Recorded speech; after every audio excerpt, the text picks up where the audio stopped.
So, the plot thickens, doesn't it?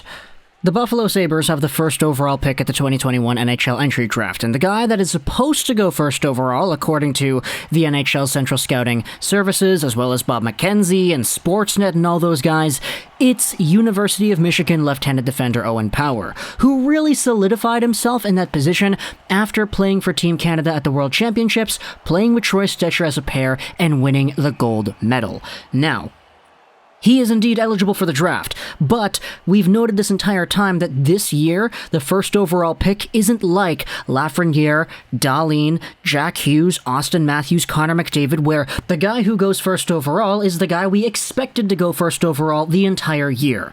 Owen Power had to earn himself that title of being the projected first overall pick, because at this time a year ago, it was really ambiguous. We had so many names: Clark and Aatu Ratu, Power himself, and then Carson Lambos, a whole bunch of other guys, Luke Hughes, who were projected towards maybe being in that first overall spot. But now, a year later, it's Owen Power's spot to lose, and the Buffalo Sabres have that first overall pick. This is our scoop.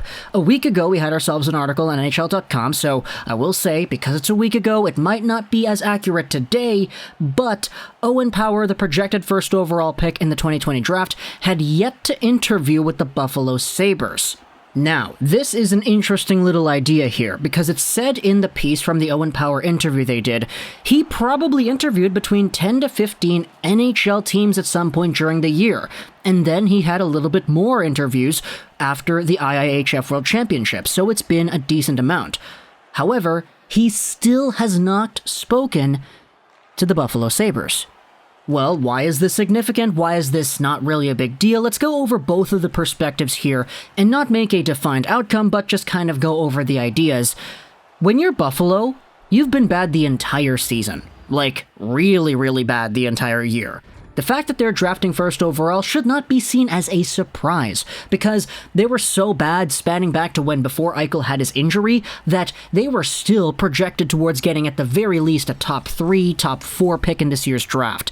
And because Owen Power had been in that position where he has been at the top of these draft rankings for a good chunk of the year, I have no reason to believe that when the Buffalo Sabres were in the middle of their piss-poor season, they were probably looking at the draft and saying, okay, we have some guys here who are at the top, this Owen Power guy, this Brandt Clark guy, there's this Luke Hughes guy, let's go ahead and do our interviews with the players that we might be able to get. And so, with Owen Power being at the top of the crop, the fact that they haven't interviewed him is, at the very least, an interesting point to talk about, because either A, they are planning to talk to him, they just haven't done it yet, or B, they just don't feel like they need to do it. And I highly doubt it's the first one, because as Owen Power said, there have already been, let's say, more than 15 teams who have already interviewed with him throughout the season and after the World Championships. So, if the Buffalo Sabres are super confident in their own assessment of Owen Power, then maybe that's why they wouldn't want to interview him.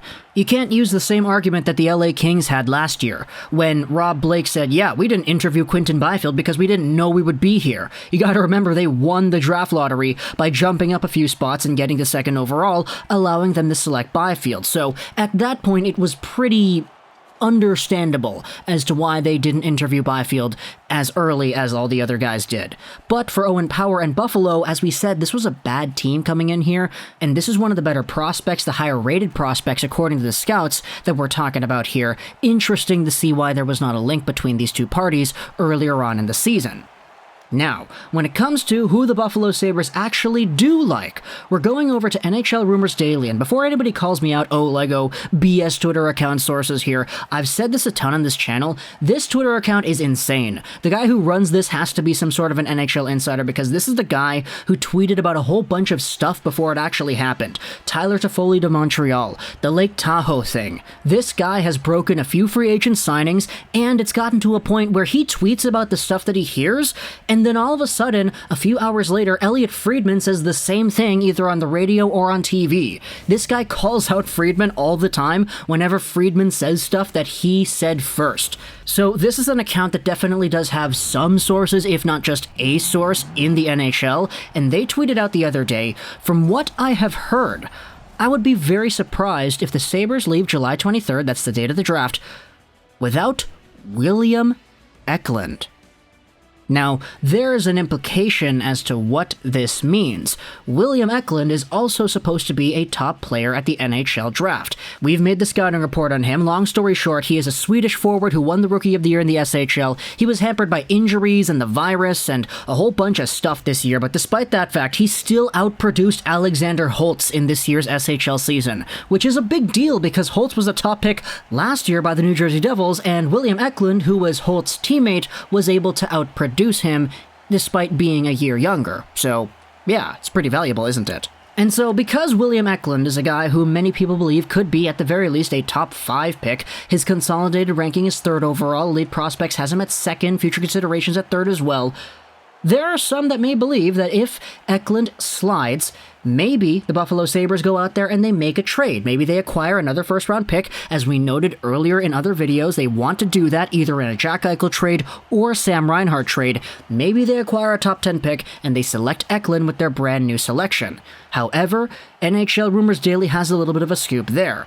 To add, if the Sabres acquire another first-round pick, then William Eklund will be their guy. If not, if they can't get another first in a Reinhart or an Eichel trade, there's a decision to be made at 1st overall. And so, the conversation starts to open itself up a little bit more as to whether or not the Buffalo Sabres just like Eklund more than an Owen Power.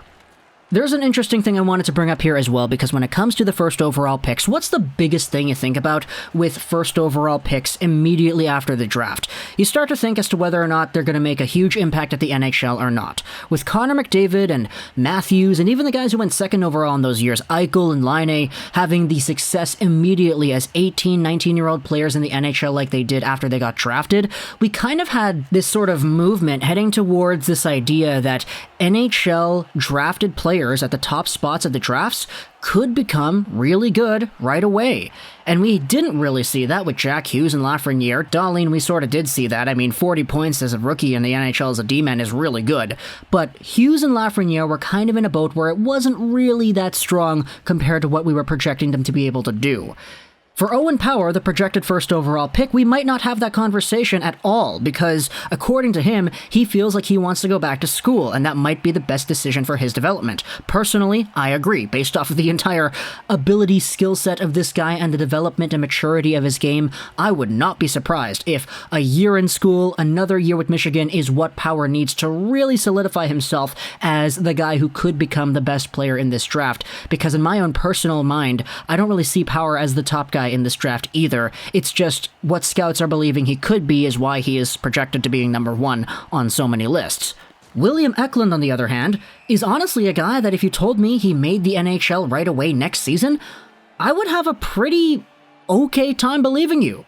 Like, I wouldn't be surprised if William Eklund had, I don't know, some sort of a Tim Stützle kind of rookie season in the NHL as soon as next season, just because of how good this guy is on the perimeter at setting up plays and finding dangerous passing opportunities. If you play William Eklund with NHL players who know how to get open, you could have some really good NHL success as soon as next year, to be honest. Like, I think Eklund is that good already. Now, does he have room to become even better? Absolutely, but the way he is right now, I don't think he would have that difficult of a time transitioning to the NHL right away. Now, as for Owen Power, I think that a year in Michigan would do wonders for this guy, allowing him to become the best version of himself in that program for another year. Give him the extra Quinn Hughes, the extra Cam York, the extra Zach Werenski year with the Wolverines, in order to allow him to really develop everything else before stepping into the NHL.